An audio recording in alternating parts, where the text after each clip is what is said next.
भारत को जब आजादी मिली, उस टाइम पे हमारे दो बहुत बड़े नेता थे जिनकी पॉलिटिकल आइडियोलॉजी में हमारे को एक डिफरेंस देखने को मिला।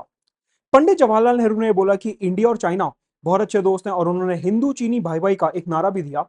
और उनका यह मानना था कि इंडिया और चाइना मिलके जो हमारी अगली सदी होगी, जो हमारी 21वीं सदी होगी, उसे एशियन सेंचुरी बनाएंगे। वेरास सरदार वल्लभ भाई पटेल को यह लगता था कि इंडिया और China, they are one of the biggest countries of the world, fastest emerging economies, और उनकी मिलिट्री साइज वगैरह भी काफी तेजी से ग्रो कर रहा था। तो उनका यह मानना था कि इंडिया चाइना जैसे जो बड़े देश हैं वो कभी भी एक साथ एग्जिस्ट नहीं कर सकते पीसफुली। उनका यह मानना था कि एक जंगल में सिर्फ एक ही शेर रह सकता है, एक म्यान में सिर्फ एक ही तलवार हो सकती है, और ऐसे में इंडिया को डे वन से चाइना के साथ कंफ्लिक्ट के लिए प्रिपेयर्ड रहना चाहिए। अनफॉर्चुनेटली 1962 में हमारा चाइना के साथ युद्ध होता है, और जब 1962 की वॉर होती है तो उस समय पे चाइना हमारे जम्मू एंड कश्मीर स्टेट का एक हिस्सा इलीगली एक्वायर कर लेता है, जिसे हम अक्साई चिन के नाम से जानते हैं। जब चाइना 1962 के वॉर के बाद यहां अक्साई चिन में अपना कब्जा जमा लेता है, तो फिर एक यहां पे बॉर्डर एस्टैब्लिश किया जाता है जिसे हम कहते हैं लाइन ऑफ एक्चुअल कंट्रोल। ये जो लाइन ऑफ एक्चुअल कंट्रोल है, जिसे एलएसी भी बोला जाता है, ये एक सब्जेक्टिव लाइन है। चाइना कहता है कि एलएसी की डेफिनेशन अलग है, और इंडिया कहता है कि एलएसी की डेफिनेशन अलग है। यानी कि दोनों ही देश एलएसी का अपना अलग इंटरप्रिटेशन बनाते हैं। इंडिया कहता है कि एलएसी चाइना की तरफ ज्यादा होगी, और चाइना कहता है कि एलएसी इंडिया की तरफ ज्यादा होगी। ऐसे में ये जो पर्टिकुलर लाइन है, इसकी डेफिनेशन के ऊपर इंडिया चाइना का 1962 से एक बॉर्डर कॉन्फ्लिक्ट चलता आ रहा है। अगर हम 2020 की बात करते हैं, तो 2020 में चाइना ने इसी एलएसी को चेंज करने के पॉइंट ऑफ व्यू से हमारे देश में इनकर्जन्स करे, हमारे देश में अपनी आर्मी को भेजा।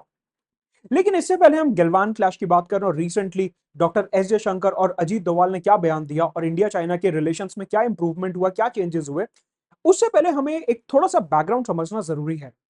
अगर हम 1962 के कॉन्फ्लिक्ट की बात करते हैं, इसके बाद भी इंडिया ने अपना बड़ा दिल दिखाते हुए यह बोला कि हम एक पीस लविंग कंट्री हैं, हमारे यहाँ बुद्धिज्म का ओरिजिन हुआ है, और इसलिए हम हमेशा दुनिया में चाहते हैं कि सब जगह पीस और स्टेबिलिटी बनी रहे।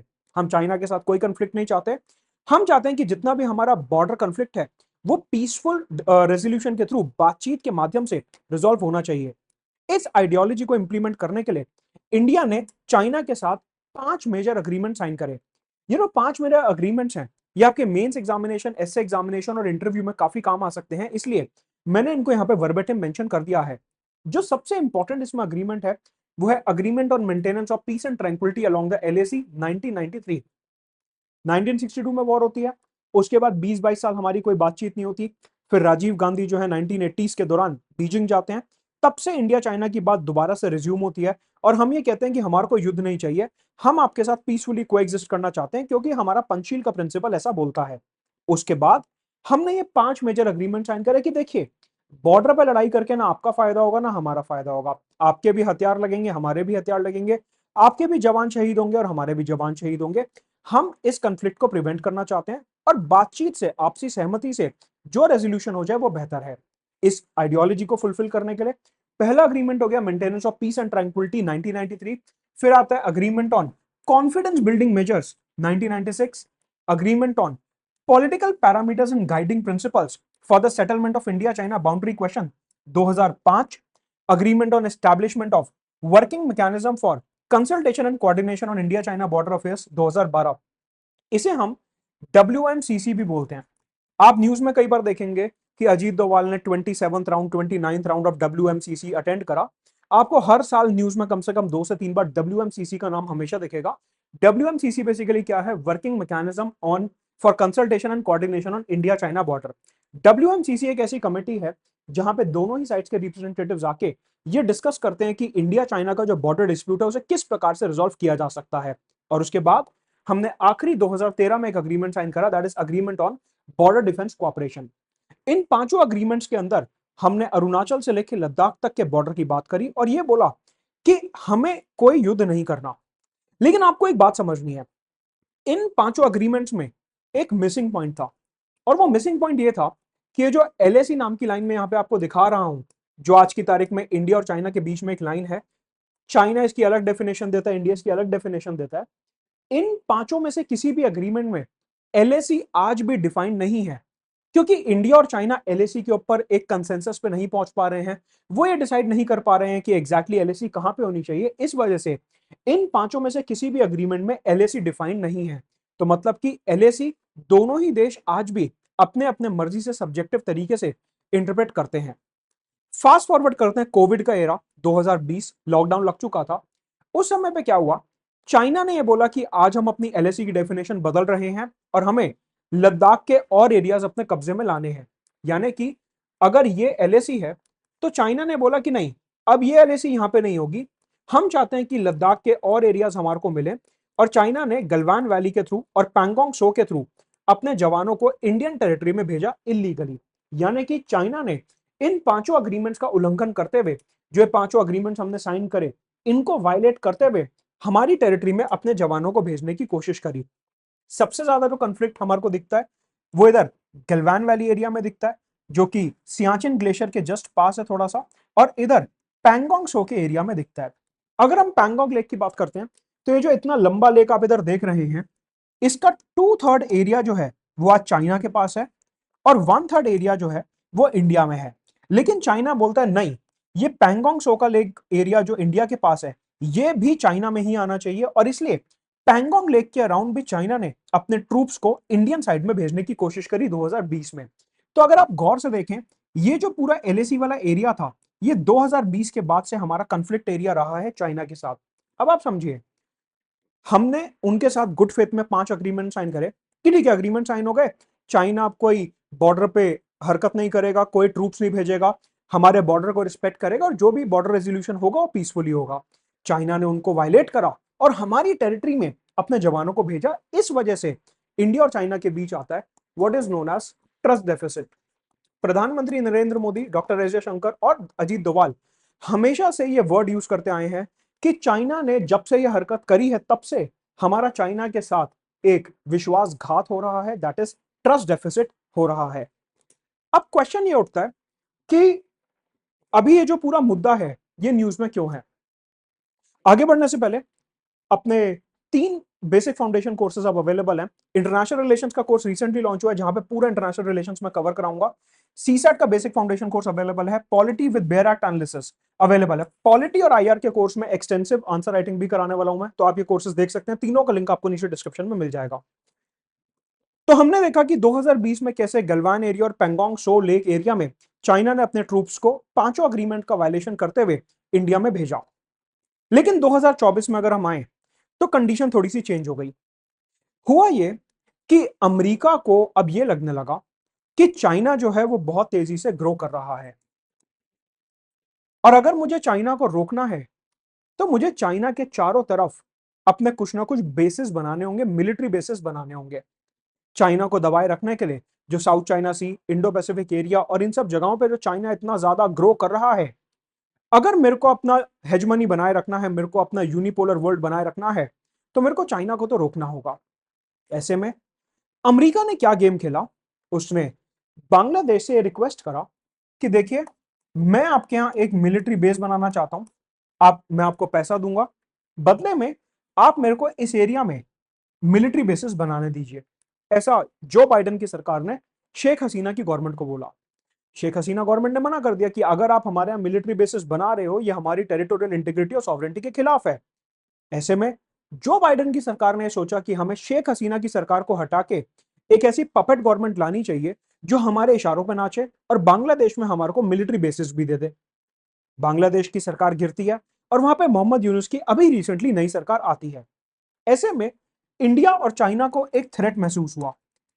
इंडिया चाइना ने बोला कि ठीक है, हम तो लड़ते ही हैं आपस में, लेकिन हम रिजॉल्व भी कर लेते हैं। लेकिन अगर यहां पे यूएस आना शुरू हो गया तो फिर हमारे रीजन के लिए बात अच्छी नहीं है, क्योंकि अभी तक दुनिया में यूएस जहां भी गया है वहां पे उसने कंफ्लिक्ट ही करे हैं। अफगानिस्तान, इराक, सीरिया, इन सारे एरियाज में जब भी यूएस गया है वहां पे उसने ऐसे कंफ्लिक्ट्स कराए हैं जो आज तक रिजॉल्व नहीं हुए हैं। ऐसे में हम एक बाहर की शक्ति को, बाहर की पावर को अपने इमीडिएट नेबरहुड, अपने इमीडिएट रीजन में नहीं आने दे सकते। ऐसे में इंडिया चाइना को लगा कि क्यों ना हम अपने डिफरेंसेस को कम करने की कोशिश करें, हम अपने जो कंफ्लिक्ट्स हैं उनको कम करने की कोशिश करें, हम दोस्ती आगे बढ़ाएं अगर हम दोस्त बनते हैं तो यूएस को यहां पे आने से साथ मिलके रोका जा सकता है। इस इंटेंशन के साथ इंडिया चाइना ने यह सोचा कि हमें इन डिस्प्यूट्स को कम करना है। फाइनली डॉक्टर एस जयशंकर ने रिसेंटली स्विट्जरलैंड जिनीवा में एक बयान दिया जहां पे उन्होंने बोला कि चाइना ने जहां पे भी गलवान वैली एरिया में और पैंगोंग लेक एरिया में जहां पे भी उन्होंने अपने ट्रूप्स भेजे थे, वहां पे 75% जगहों से उन्होंने अपने ट्रूप्स हटा लिए हैं, यानी कि 75% डिसएंगेजमेंट हो चुका है। रिसेंटली चाइना ने अपने एक ऑफिशियल स्टेटमेंट में बोला कि हमने और 4 जगहों से अपने ट्रूप्स को वापस बुला लिया है, क्योंकि हम इंडिया के साथ एक स्टेबल रिलेशनशिप चाहते हैं। दोनों कंट्रीज ने सोचा कि अगर इंडिया चाइना का रिलेशन स्टेबल होगा तभी पूरा जो एशिया का रीजन है वो स्टेबल होगा। ऐसे में जो लद्दाख एरिया है, वहां से 4 और एरिया से चाइना ने अपने ट्रूप्स को वापस बुलाया। आज की तारीख में 2 ऐसे मेजर एरियाज हैं जहां पे चाइना के ट्रूप्स अभी भी हैं, एक है डेमचौक और एक है डेप्सांग। वो भी इधर ही एरियाज हैं, इधर एलएसी के अलोंग ही 2 एरियाज हैं।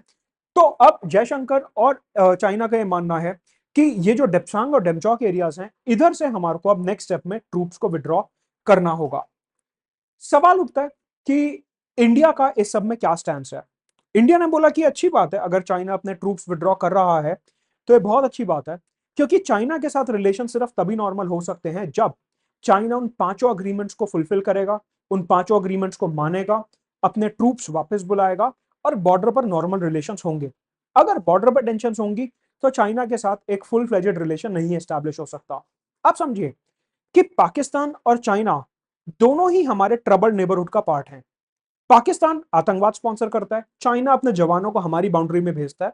ऐसे में अपने इंडिया में जो ओवरऑल ये पूरा एरिया है, इस वाले एरिया में हमें काफी ज्यादा सिक्योरिटी प्रॉब्लम्स होती हैं पाकिस्तान और चाइना की वजह से।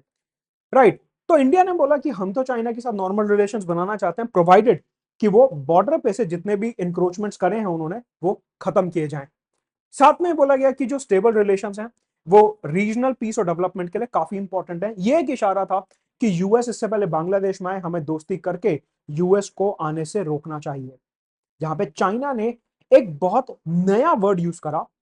उन्होंने बोला कि दुनिया के ईस्टर्न हेमिस्फीयर में पूर्वी हिस्से में इंडिया और चाइना शुरू से रहे हैं।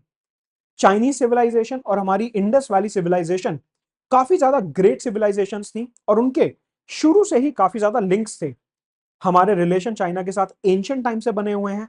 वहां के कई सारे ट्रैवलर्स और ट्रेडर्स इंडिया भी आते थे सिल्क रूट के माध्यम से, और ऐसे में इंडिया चाइना के रिलेशंस आज के नहीं है, वो सदियों पुराने हैं।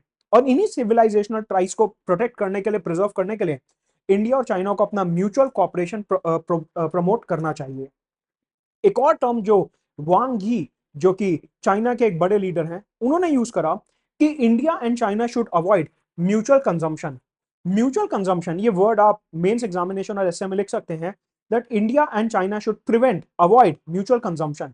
म्यूचुअल कंजम्पशन का मतलब होता है कि इतना लड़ मर लो कि एक दूसरे को ही खत्म कर दो, कि एक दूसरे को पूरा लड़ लड़ के खा ही गए। बिल्कुल ऐसा हमारे को नहीं करना है, हमें म्यूचुअल कॉपरेशन प्रमोट करना है, क्योंकि हमारे टाइज एंशियंट हैं, सिविलाइजेशनल है, और आज का जो एशिया है उसको इंडिया और चाइना की जरूरत है। वरना बाहर से पावर्स आके बांग्लादेश जैसे देशों में अपने मिलिट्री बेसिस बनाएंगे और इंडिया और चाइना के लिए एक कॉमन सिक्योरिटी थ्रेट यहाँ पे एस्टैब्लिश होगा। ये तो हो गई एक बात, लेकिन इसके अलावा इंडिया ओवरऑल पूरे रीजन में चाइना के ग्रोइंग एक्सपेंशनिज्म को काउंटर करने के लिए कुछ नए स्टेप्स उठा रहा है। देखिए, चाइना दोस्ती का हाथ आगे बढ़ा रहा है, चाइना बॉर्डर पे से अपने ट्रूप्स हटा रहा है, हम उस चीज को वेलकम करते हैं। लेकिन हमें अभी भी ये नहीं भूलना है कि आज भी चाइना से हमारे को काफी सिग्निफिकेंट सिक्योरिटी थ्रेट है। चाइना एक एक्सपेंशनिस्ट देश है जो कि हर देश में अपनी टेरिटरीज एक्सपैंड करना चाहता है। ऐसे में चाइना को काउंटर करने के लिए इंडिया एक तो इंडो पैसिफिक पॉलिसी फॉलो कर ही रहा है।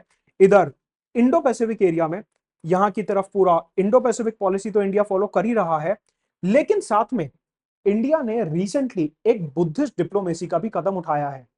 आपको पता है कि बुद्धिज्म इंडिया में ही ओरिजिनेट हुआ था।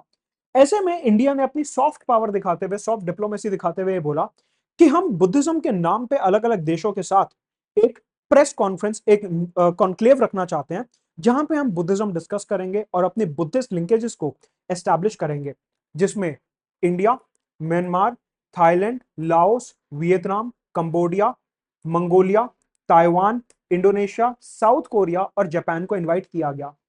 अब आप देखिए कि इस कॉन्फ्रेंस में जो बुद्धिज्म के ऊपर कॉन्फ्रेंस है, उसमें चाइना को इनवाइट नहीं किया गया, इवन तो चाइना में बुद्धिज्म है, लेकिन ताइवान को इनवाइट किया गया जिसका चाइना के साथ एक डायरेक्ट कन्फ्लिक्ट है। जापान को इनवाइट किया गया जिसका चाइना के साथ एक डायरेक्ट कन्फ्लिक्ट है। वियतनाम को इनवाइट किया गया जिसका चाइना के साथ एक डायरेक्ट कन्फ्लिक्ट है। यानी कि जो चाइना के एडवर्सरी नेशंस हैं, ऐसे देश जो चाइना के विरुद्ध हैं, जिनका चाइना के साथ एक कन्फ्लिक्ट चालू है, उनको इस बुद्धिस्ट कॉन्फ्रेंस में इनवाइट किया गया। So that is a part of soft diplomacy की कैसे धीरे धीरे स्लोली हम जो चाइना के दुश्मन देश हैं उनके साथ एक लिंकेज एस्टैब्लिश कर रहे हैं, जिससे कि हम चाइना के एक्सपेंशनिज्म को रोक सकें। चाइना एक ऐसा देश है जिसके ऊपर भरोसा नहीं किया जा सकता। आज वो हमारी तरफ दोस्ती का हाथ इसलिए बढ़ा रहा है क्योंकि उसे यूएस से थ्रेट है। एक बार वो थ्रेट टल जाता है तो चाइना अपने यूजुअल बिहेवियर पे वापस आ जाएगा। तो लॉन्ग टर्म गेम देखते हुए इंडिया को ऐसे कदम उठाना जरूरी है कि हमें सॉफ्ट डिप्लोमेसी के माध्यम से रीजन के सारे देशों के साथ एक स्ट्रॉन्ग रिलेशन एस्टैब्लिश करना है। तो ये है पूरा करंट अपडेट, और इसमें इंडिया चाइना का रिलेशन क्या है आज की तारीख में। इंटरनेशनल रिलेशन, सीसैट और पॉलिटी के कोर्सेज अब अवेलेबल है पोर्टल पे, डिस्क्रिप्शन में लिंक है, चेक कर सकते हैं। इसका पीडीएफ आपको मेरे टेलीग्राम चैनल पर मिल जाएगा।